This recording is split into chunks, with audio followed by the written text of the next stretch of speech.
खिलाफ खोला मोर्चा। जम्मू में पार्टी ने शुरू किया जनसंपर्क अभियान। सरकार की नाकामी को किया कांग्रेस ने उजागर।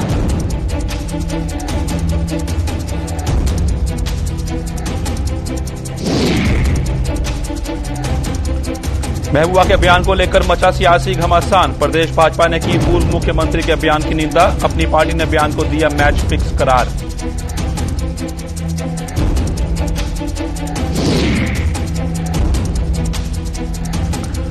टोडा कस्बे में चोरों के आतंक से दहशत में लोग। एक ही रात में चोरों ने 4 घटनाओं को दिया अंजाम। मूक दर्शक बनकर तमाशा देख रही टोडा पुलिस।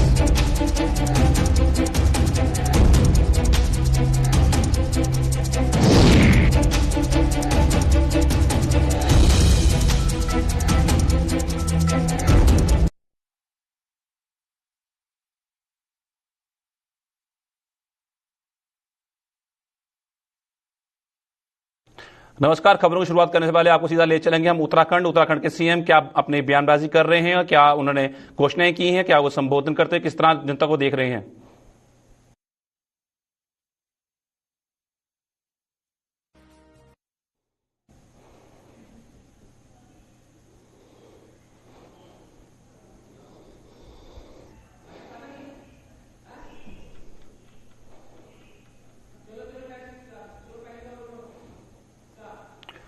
महंगाई सहित अन्य मुद्दों को लेकर प्रदेश कांग्रेस ने जम्मू में सरकार के खिलाफ मोर्चा खोल दिया है। सरकार की नाकामियों से जनता को रूबरू करवाने के उद्देश्य से आज कांग्रेस ने जम्मू में जनसंपर्क अभियान की शुरुआत की, जिसमें पार्टी के कई वरिष्ठ नेताओं सहित बड़ी संख्या में पार्टी कार्यकर्ता भी शामिल हुए। इस दौरान कांग्रेस कार्यकर्ताओं ने राजभवन की ओर जाने का प्रयास किया, जिसे पुलिस ने विफल किया। इस दौरान बड़ी संख्या में कांग्रेस नेताओं और कार्यकर्ताओं ने गिरफ्तारियां दी। इस अवसर पर कांग्रेस प्रदेश प्रवक्ता अरविंदर शर्मा ने कहा कि भाजपा सरकार की नीतियों से किसान, नौजवान और आम इंसान बेहद परेशान है और जिस तरह इन्हें हिमाचल प्रदेश की जनता ने उपचुनावों में भाजपा और सबक सिखाया है, इसी तरह देश में आने वाले विभिन्न चुनावों में जनता भाजपा को सबक सिखाएगी। के लिए लद्दाख में लड़ना है, यहाँ पे तरीके से वापस समाज कर रहा है, आतंकवाद माइनॉरिटी के अंदर हालात की तरफ जा रहे हैं और ये खोखले दावे करते हैं, उसके खिलाफ जा रहे हैं। एक जन जागरण अभियान बड़े जोर शोर देश में चलेगा। प्रधानमंत्री सरकार सबसे ज्यादा प्रधानमंत्री का हिमाचल हिंदुस्तान का इस तरह से पूरे देश नेहरू जी की कंट्रीब्यूशन थी। लोग इनको सिखाएंगे, किसान सिखाएंगे, अभियान पूर्व केंद्रीय मंत्री और कांग्रेस के वरिष्ठ नेता सलमान खुर्शीद की हिंदुत्व को लेकर की गई टिप्पणी पर विवाद थमने का नाम नहीं ले रहा है। हिंदुत्व की तुलना आईएसआईएस और बोको हराम जैसे कुख्यात आतंकी संगठनों से किए जाने पर देश भर में विरोध प्रदर्शनों का सिलसिला जारी है। वहीं पूर्व मुख्यमंत्री और पीडीपी अध्यक्षा महबूबा मुफ्ती ने कांग्रेस नेताओं के बयानों का समर्थन किया है। महबूबा मुफ्ती ने कहा कि आरएसएस और बीजेपी ने हिंदू धर्म को हाईजैक कर लिया है। उन्होंने कहा कि सनातन धर्म हमें भाईचारा, सद्भाव की शिक्षा देता है, लेकिन बीजेपी धर्म का इस्तेमाल समुदायों के बीच में दरार पैदा करने के लिए कर रही है। महबूबा ने के इस बयान को लेकर जम्मू में सियासी घमासान मचा।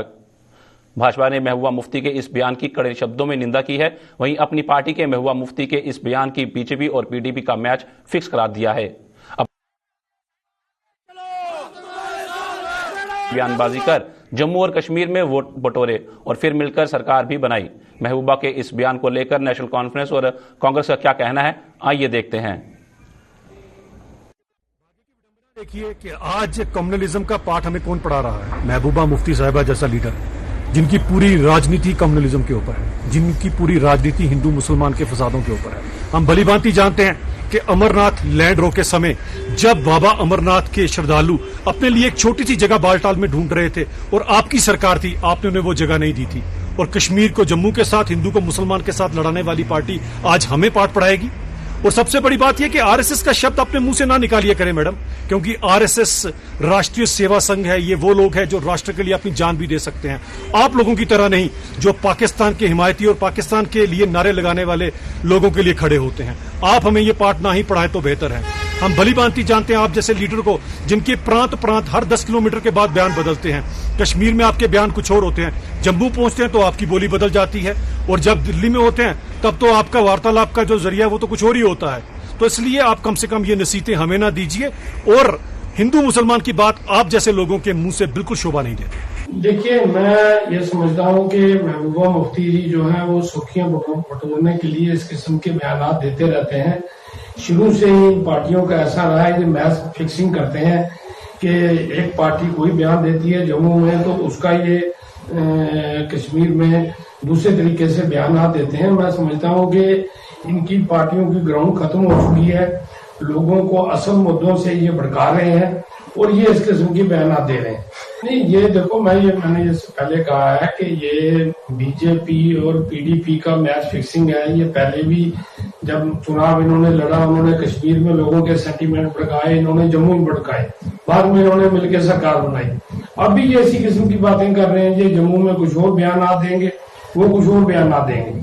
नई जो चर्चा हिंदुत्व पे शुरू हुई है ये बड़ी दुखदायक है। हर इंसान अपने अपने तरीके से इसको इंटरप्रिटेट करने की कोशिश कर रहा है। धर्म के मामले में या किसी की आस्था के मामले में इस किस्म के रिमार्क्स देना और इस किस्म की बात करना, मैं कहता हम लोग तो स्ट्रांगली कंडेम करते हैं ऐसी बातों को। तो जिस तरह का मजहब है, हर मजहब ये कहता है कि दुनिया जो है वो एक कुटुंब है, एक फैमिली। क्या इस्लाम नहीं कहता रब आलमी कि जो ऊपर वाला है वो सबका है, सबका मतलब ये फैमिली पूरा दुनिया जो है, जो भी ह्यूमैनिटी है, जो भी लोग है वो एक है, एक परिवार है, एक कुटुंब है। हिंदू धर्म में भी यही है। और हमारी आस्था, जब हम अपनी आरती करते हैं तो हम विश्व के कल्याण की बात करते हैं। रानियों में सद्भावना हो, विश्व का कल्याण हो, दुनिया का कल्याण हो। तो ये हिंदू धर्म में भी हमारा सनातन यही कहता है। देखिए, मैंने उनका बयान तो नहीं सुना उन्होंने क्या कहा, लेकिन एक बात तो सही है कि बीजेपी आरएसएस जो है वो कहें कि हिंदुत्व सिर्फ हिंदू धर्म उनका ही ठेकेदारी है, ऐसा तो नहीं है।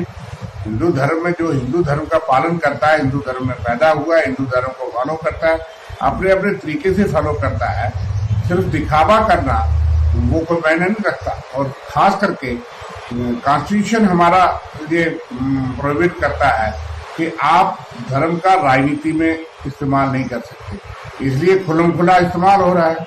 और जब भी चुनाव आते हैं तो धर्म और धर्म की रास्ते पे चला करके जो है वो उसका लाभ दिया जाने का प्रचार जो है वो किया जा रहा है। इसलिए जो विवाद उठाया जाता है, कट्टरपंथता के हम खिलाफ हैं। कट्टरपंथता जब वो हिंदू है, मुस्लिम है, सिख है, किसी भी धर्म की है, जो कट्टरपंथी विचारधारा है कि जिससे दूसरे धर्म को खतरा है। इस देश के अंदर धार्मिक आजादी भी है, अपने अपने धर्म का पालन और फॉलो करने की आजादी है, जिसको हमारे पूर्वजों ने कॉन्स्टिट्यूशन ने गारंटी दी है। इसलिए अपने धर्म का फॉलो करना, दूसरे धर्म का अपमान न करना, ये इस देश की मर्यादा रही। कांग्रेस नेता और पूर्व मंत्री सलमान खुर्शीद की पुस्तक सनराइज ओवर अयोध्या का देश भर में विरोध प्रदर्शन जारी है। सर्वशक्ति सेना की जम्मू कश्मीर इकाई ने प्रेस कॉन्फ्रेंस कर सलमान खुर्शीद की किताब की आलोचना की। मीडिया कर्मियों को संबोधित करते हुए इकाई के अध्यक्ष राजन गुप्ता ने खुर्शीद की किताब को लेकर कहा कि हिंदू धर्म की तुलना आईएसआईएस से करना गलत है और उन्होंने इसे देश के शांतिपूर्ण माहौल को बिगाड़ने का प्रयास करार दिया।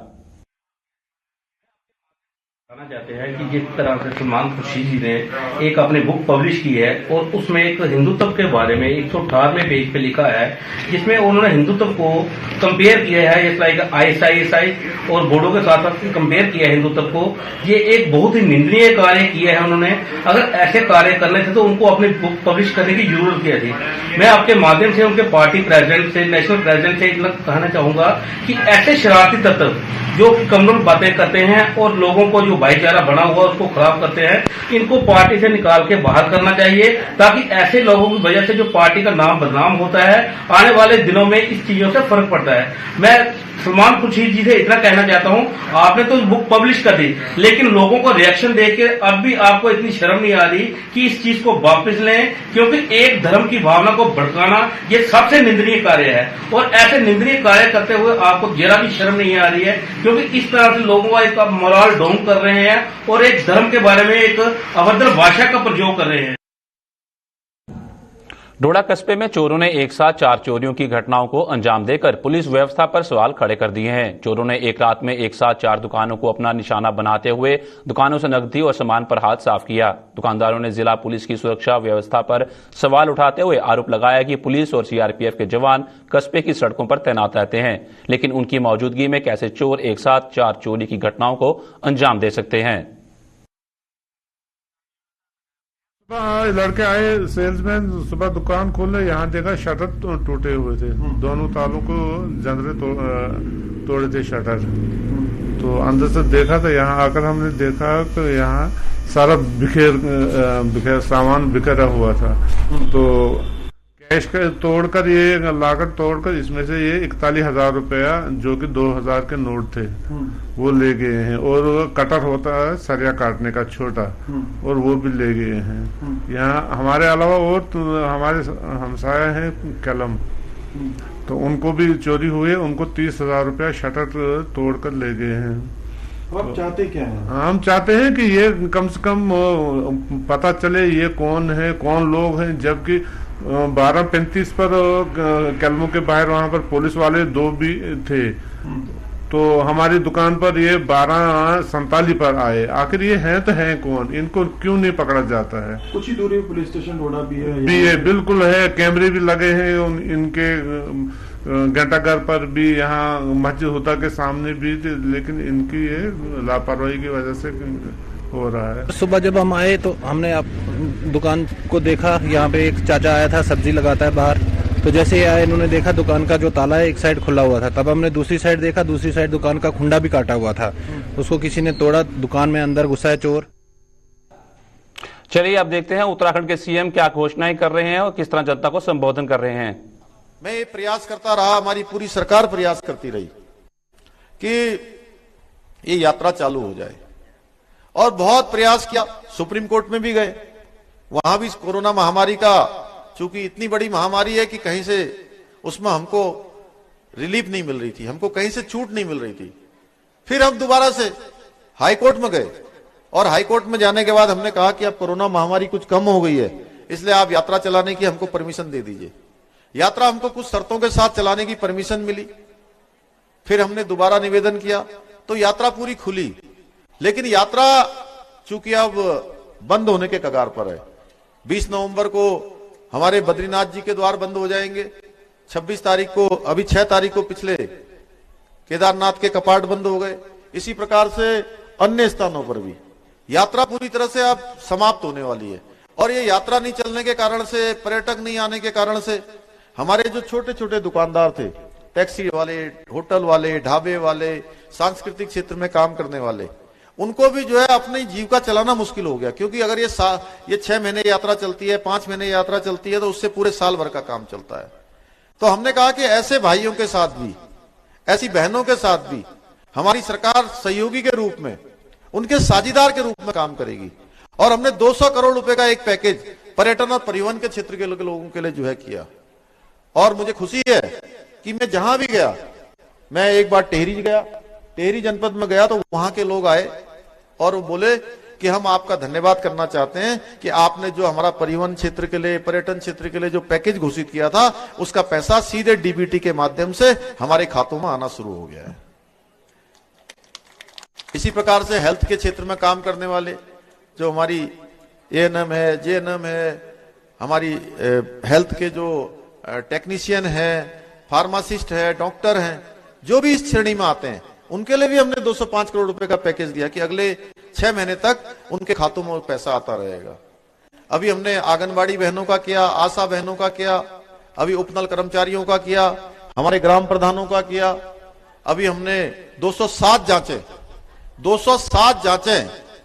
उत्तराखंड सरकार ने करते हुए नजर आए वहां पे। चलिए आप बढ़ते हैं हम अपने अगली खबर की ओर। देश भर में आज देश के पहले प्रधानमंत्री पंडित जवाहरलाल नेहरू का जन्म दिवस को बाल दिवस के रूप में मनाया जा रहा है। जम्मू में भी जगह जगह बाल दिवस के अवसर पर कार्यक्रमों का आयोजन किया गया। इस कड़ी में जम्मू के गोल गुजराल में स्थित SOS चिल्ड्रन विलेज में विशेष कार्यक्रम का आयोजन किया गया, जिसमें जम्मू के डिविजनल कमिश्नर डॉक्टर राघव लंगर मुख्य अतिथि के रूप में मौजूद थे।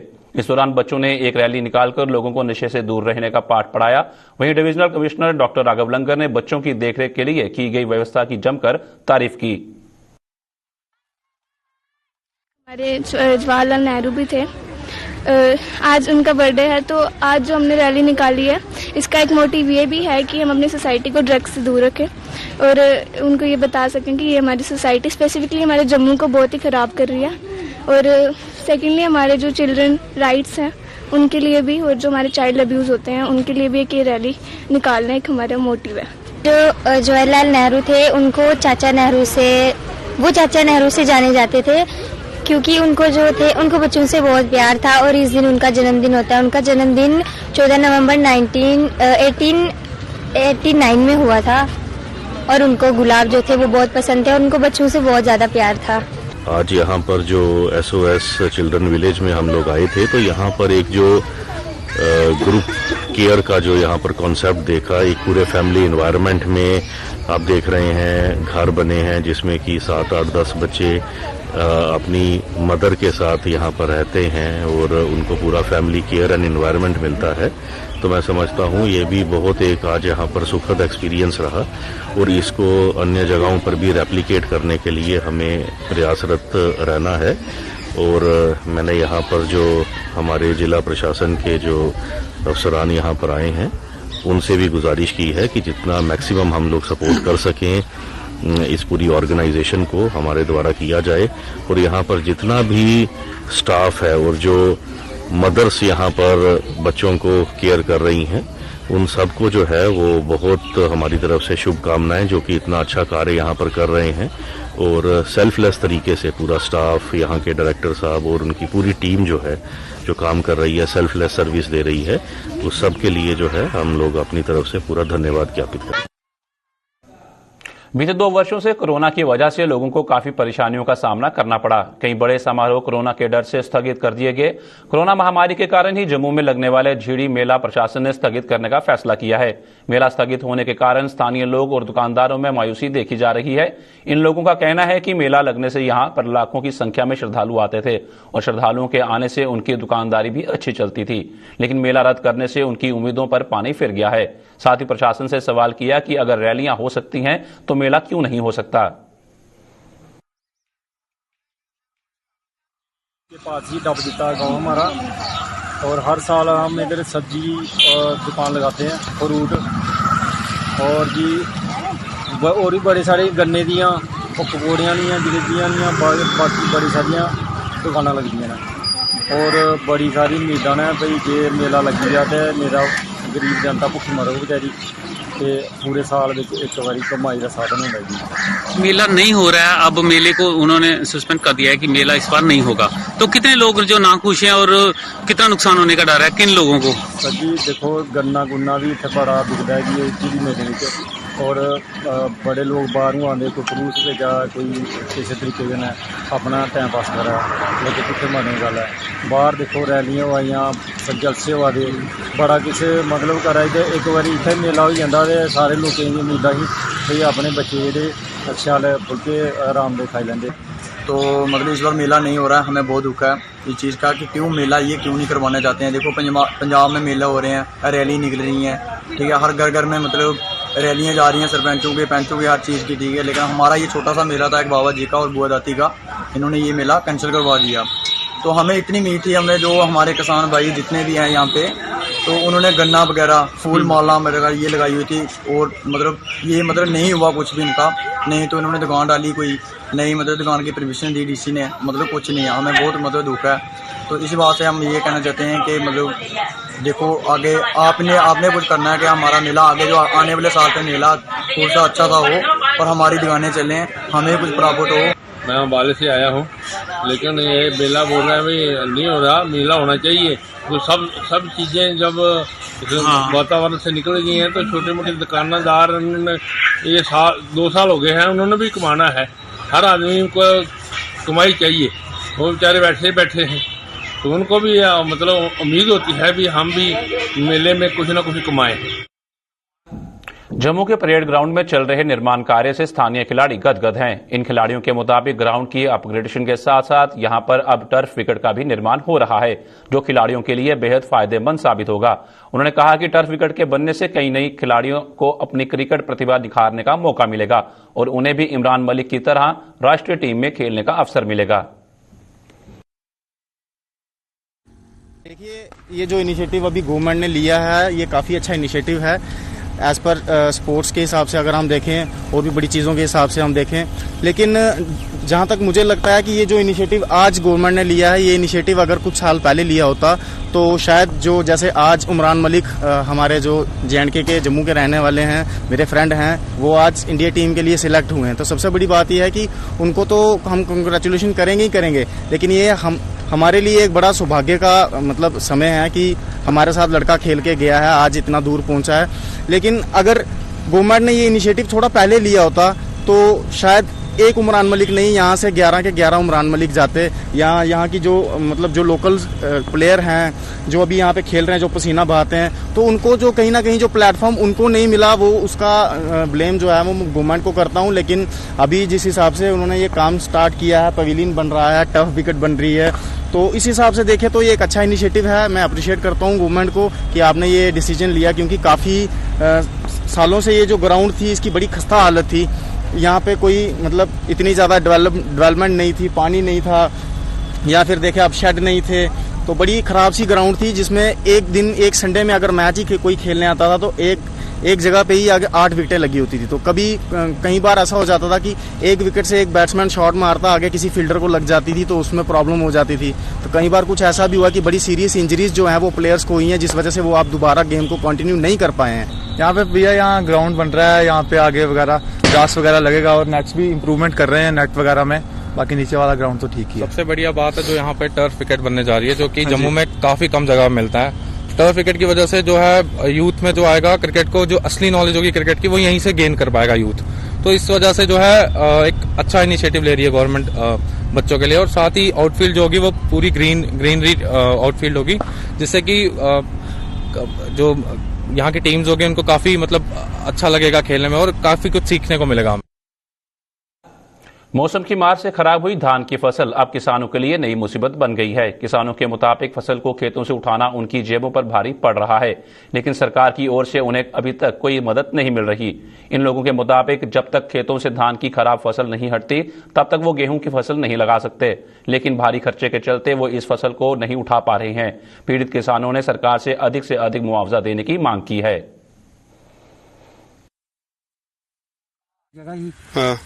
ਤੇ ਕਮਾ ਜਗ੍ਹਾ ਜੀ 4 ਥੋੜੇ ਨਿਕਲੇ ਹਿਸਾਬ ਹੈ ਤੇ ਮਤਲਬ ਕਿੰਨਾ ਖਰਚਾ ਹੁੰਦਾ ਆਪਣਾ ਕਨਾਲਾ ਕਿੰਨਾ ਖਰਚਾ ਹੁੰਦਾ ਕਨਾਲ ਦਾ 2000 ਖਰਚਾ ਆ ਹੀ ਜਾਂਦਾ ਜੀ ਤੇ ਉਹਨੇ ਆਪੂ ਤੁਸੀਂ ਕੰਪੈਨ ਕਿੰਨਾ ਵਧਾਈ ਤੇ ਕਿੰਨਾ ਖਰਚਾ ਦਿੱਤਾ ਕੰਪੈਨ ਵਾਲੇ ਇਹ ਕੰਪੈਨ ਵਾਲੇ ਨੂੰ 2000 ਰੁਪਇਆ ਕੰਪੈਨ ਵਾਲਾ ਲੈਂਦਾ ਪਿਆ ਕੱਟਣੇ ਵਾਸਤੇ ਇਹ ਪਰਾਲੀ ਪਰੂਲੀ ਕੋਈ ਕੰਮ ਨਹੀਂ ਹੈ ਇਹ ਕੋਈ ਕੰਮ ਨਹੀਂ ਆਣੀ ਹਾਂ ਦੇਖੋ ਕਰਨੀ ਆ ਵੀ ਚੱਲ ਜਿਹੜਾ ਇੰਨਾ ਖਰਚਾ ਹੋਏਦਾ ਸਾਡਾ ਹਾਂ 5000 रुपया कमा लेंदे ही बेइये साढ़े को लवाई हाँ जी ते 2000 रुपया हुण करपैन वाले ले जा रहे ट्रैक्टर वाली बुआइयां खादा मसाले हर एक जड़ी इन्ने चिर दी किसान दी मेहनत सोचा जाए ते 8-9000 रुपया खर्चा आ जांदा कमा दा ते देण दे की ना सानू कुछ भी नहीं है साड़ने पैणियां पैली खेतर खाली करने पैना बाद च ट्रैक्टर वाले ने भी दूने पैसे ले लैणे मतलब खेतर खाली करने लिए भी पैसे कोला देने पौंदे वो भी खाली करने वास्ते आपे पैसे दे कोलों देने पै देना वो भी विपता बनी गई।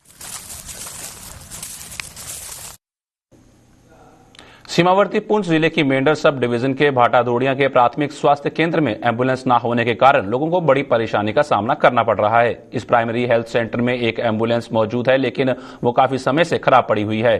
जब भी कोई इमरजेंसी पड़ती है तो स्वास्थ्य केंद्र के प्रबंधन को मेंढर या फिर स्वर्णकोट से एम्बुलेंस मंगवानी पड़ती है।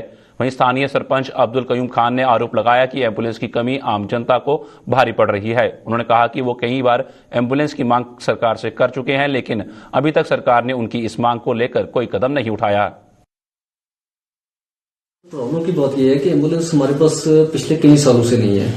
बीच में हमारे पास एम्बुलेंस आई भी एक, वहां से वो वापस हमने मंगवाई जम्मू गैरेज में, उसके बाद हमारे पास वो एम्बुलेंस वापस नहीं आई। एक एम्बुलेंस हमारे पास पड़ी है, बड़े मतलब पुराने वो टाइम से, तकरीबन 2-3 साल से वो खराब पड़ी है। अब अगर हमें यहाँ एम्बुलेंस की जरूरत पड़ जाती है तो या तो हमें मेंटर से मंगानी पड़ती है 108 पर कॉल करके, या सुनकोट से, या मेंटर से, या अपना दारगुलोन से। बट इस नेशनल हाईवे पर हमारे पास एम्बुलेंस इस वक्त अवेलेबल नहीं है। तो उसमें तो काफी समय लगता होगा। समय तो सर लग ही जाता है, नेचुरली टाइम तो लगता है उसमें। बुलेटिन में फिलहाल इतना ही, दीजिए इजाजत, नमस्कार।